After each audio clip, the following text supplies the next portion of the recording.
Hello everyone, welcome back to Sri kitchen. ఈ heart షేప్లో ఉన్న బిస్కెట్స్ని అయితే తయారు చేశానండి. చాలా టేస్టీగా ఉన్నాయి. టేస్టీతో పాటు హెల్త్ బెనిఫిట్స్ కలిగి ఉన్న పోషకాలను అయితే ఇందులో యాడ్ చేయడం జరిగింది. అవే పెసలు ఇంకా కొబ్బరి అండి. మనకి ఎన్నో ఆరోగ్య ప్రయోజనాలు ఉన్న పెసలు కొబ్బరి యొక్క ఆరోగ్య ప్రయోజనాలు చూద్దాము. అదేవిధంగా వ్యాలంటైన్స్ డే సందర్భంగా వ్యాలంటైన్ స్టోరీ కూడా చూద్దాం. ఫస్ట్ అయితే పెసల్లో ఉన్న హెల్త్ బెనిఫిట్స్ చూద్దాము. పెసల్లో మెయిన్గా vitamins A, vitamin B, vitamin C, vitamin D, vitamin E, vitamin K, ఇన్ని విటమిన్లు ఉన్న పెసలు అనేవి మనకి ఎన్నో ఆరోగ్య ప్రయోజనాలు కలిగిస్తాయి. మెయిన్గా కొవ్వు కరిగించి బరువు తగ్గించడంలో సహాయపడతాయి. కొద్దిగా తిన్న కడుపు నిండే భావంతో తక్కువగా తినడం వల్ల మనకి వెయిట్ లాస్ అవ్వడానికి కూడా ఈ పెసలు అనేవి ఉపయోగపడతాయి. అదేవిధంగా కంటి చూపు సమస్యలకు కూడా ఈ పెసలు అనేవి చాలా ఉపయోగపడతాయి. రక్తహీనత, గుండె సమస్యల నియంత్రణలో కూడా ఉంటాయి. యాంటీ ఏజింగ్ మెడిసిన్ లాగా పనిచేస్తుంది. పెసలు అనేవి కణజాల నిర్మాణానికి సహకరిస్తాయి. ఇన్ని హెల్త్ బెనిఫిట్స్ ఉన్న పెసలు రెగ్యులర్ లైఫ్లో తీసుకోవడం వలన మనకి ఎన్నో ఆరోగ్య ప్రయోజనాలు కలుగుతాయి. అదేవిధంగా కొబ్బరిలో ఉన్న హెల్త్ కొబ్బరిని భావంతో తక్కువగా తినడం వల్ల మనకి వెయిట్ లాస్ అవ్వడానికి కూడా ఈ పెసలు అనేవి ఉపయోగపడతాయి. అదేవిధంగా కంటి చూపు సమస్యలకు కూడా ఈ పెసలు అనేవి చాలా ఉపయోగపడతాయి. రక్తహీనత, గుండె సమస్యల నియంత్రణలో కూడా ఉంటాయి. యాంటీ ఏజింగ్ మెడిసిన్ లాగా పనిచేస్తుంది. పెసలు అనేవి కణజాల నిర్మాణానికి సహకరిస్తాయి. ఇన్ని హెల్త్ బెనిఫిట్స్ ఉన్న పెసలు రెగ్యులర్ లైఫ్లో తీసుకోవడం వలన మనకి ఎన్నో ఆరోగ్య ప్రయోజనాలు కలుగుతాయి. అదేవిధంగా కొబ్బరిలో ఉన్న హెల్త్ కొబ్బరిని మెమొరీ బూస్టర్గా కూడా అంటారండి. కొబ్బరి ఎక్కువగా తీసుకోవడం వలన మన జ్ఞాపక శక్తి పెరుగుతుంది. ఇంకా మన కిడ్నీలో రాళ్ళను తగ్గించడంలో కూడా ఈ కొబ్బరి అనేది చాలా ఉపయోగపడుతుంది. కొబ్బరి హెల్త్ బెనిఫిట్స్ ఒక వీడియోలు చేశాను, ఆ లింక్ కూడా పెడతాను. ఒకసారి అయితే ట్రై చేసి చూడండి ఫ్రెండ్స్. ఫస్ట్ అయితే మనం వ్యాలంటైన్స్ డే స్టోరీ చూద్దాము.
ఈ వరకు పొట్టు పెసరపప్పుని తీసుకొని 4-5 గంటలు వాటర్లో నానబెట్టాలి. ఇలా నానబెట్టిన పెసరపప్పుని 4 గంటల తర్వాత 4-5 సార్లు పొట్టు పోయేలాగా వాష్ చేసుకోవాలి.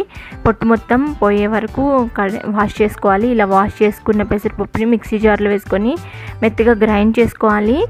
ఈ 1/2 kg పెసరపప్పుకి 1 కప్పు వరకు బెల్లం, 1 కప్పు వరకు కొబ్బరి ముక్కల్ని తీసుకోవాలి. కొబ్బరి ముక్కల్ని కూడా మిక్సీ జార్లో వేసి మెత్తగా గ్రైండ్ చేసుకోవాలి.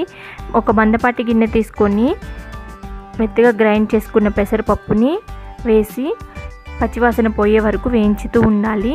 ఆయిల్ కానీ నెయ్యి కానీ ఏది వేయకుండా జస్ట్ ఆ పిండిని మాత్రమే ఆ గిన్నెలో వేసి వేయించుకోవాలి. ఒక 10 మినిట్స్ వేయించుకున్న తర్వాత పచ్చివాసన పోయాక బెల్లంని యాడ్ చేసుకోవాలి. బెల్లం పూర్తిగా కరిగి అది గట్టిపడేటప్పుడు మనం తీసుకున్న కొబ్బరిని యాడ్ చేయాలి. ఇలా కొబ్బరిని యాడ్ చేసిన తర్వాత మన మిక్సీలో ఇలాచి, షుగర్ వేసి మెత్తగా గ్రైండ్ చేసుకున్న పౌడర్ని 1 స్పూన్ వేసి మళ్ళీ ఒకసారి తిప్పుకోవాలి. ఇలా తిప్పుకున్న తర్వాత కొంచెం సాల్ట్ వేసుకోవాలి. టేస్ట్ కొరకు కొంచెం సాల్ట్ సరిపోతుంది. ఇవన్నీ కలిపిన తర్వాత ఫైనల్గా నెయ్యి వేసి వేయించుకోవాలి. చేతితో ముట్టుకుంటే అంటకుండా ఉండే కన్సిస్టెన్సీ వచ్చినప్పుడు స్టవ్ ఆఫ్ చేసి ఆ పిండి చల్లారే వరకు వెయిట్ చేసిన తర్వాత ఒక తడి క్లాత్ తీసుకొని తడి క్లాత్ మీద మనం తీసుకున్న ఈ పెసరపిండి మిశ్రమాన్ని ఏ షేప్లో కావాలంటే ఆ షేప్లో బిస్కెట్స్ని తయారు చేసుకోవాలి. నా దగ్గర హార్ట్ షేప్ ఉంది, దాంతో అయితే బిస్కెట్స్ని తయారు చేశాను. ఆ షేప్లో తయారు చేసుకొని ఆయిల్లో డీప్ ఫ్రై చేయడమే. సిమ్లో పెట్టి అయినా బిస్కెట్స్ రెడీ.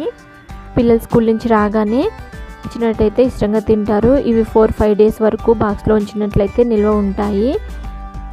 అంతే ఫ్రెండ్స్, నచ్చినట్టయితే లైక్ చేయండి. Please subscribe my channel, watch my video, share with your friends and family members.